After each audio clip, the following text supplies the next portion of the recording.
Friend আছে কার কার দেখি হাত তোলো। মাশাআল্লাহ, সাহস আছে ওদের, বুকের পাটা আছে। হাত দাও বেটা।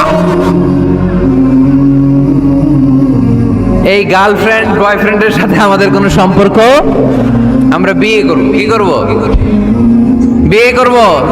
চেয়ারম্যান সাহেব বিয়ে করাই দিন, এগুলো আপনার দায়িত্বে দিয়ে গেলাম। এই গার্লফ্রেন্ড বয়ফ্রেন্ড এগুলো ইসলামের কালচার নয়।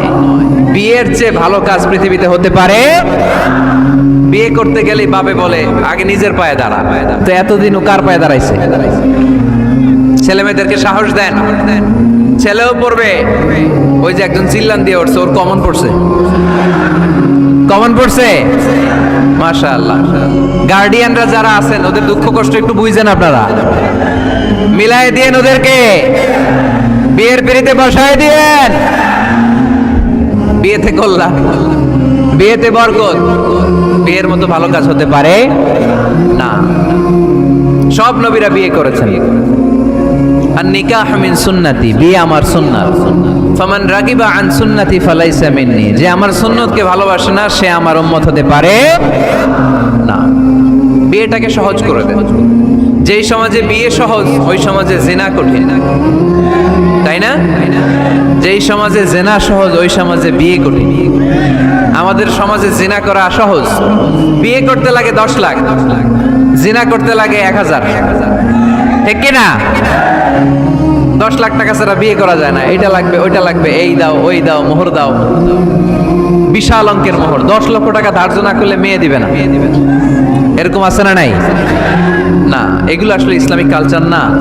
ছেলের বাবা মেয়ের বাবা উভয়কে আমি বলি বিয়েটা সহজ করে দেন, সহজ করে দেন। ছেলে পড়াশোনা করুক, সমস্যা নাই, মেয়েও পড়ুক, কিন্তু তারা পবিত্রভাবে তাদের সম্পর্ককে মেনটেন করুক, ঠিক কিনা?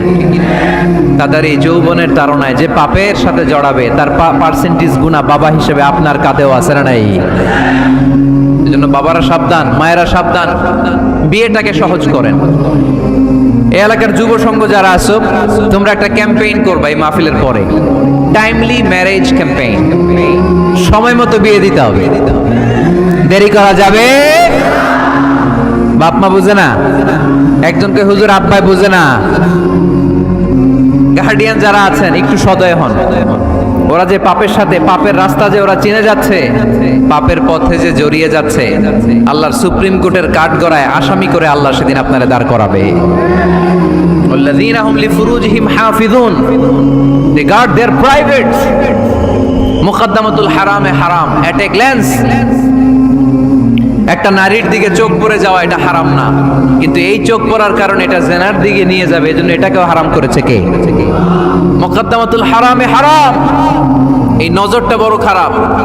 আর নাযার সাহামুন মাসমুমুন মিন সিহামি ইবলিস, এই নজর হচ্ছে শয়তানের বিষ মাখানো তীরের মধ্যে থেকে একটা ভয়ঙ্কর তীর।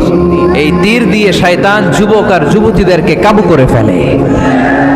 আমরা শয়তানের হাতে ধরা দিতে চাই না, আমরা বিয়ের মতো পবিত্র বন্ধনে আবদ্ধ হতে চাই, ঠিক কি না?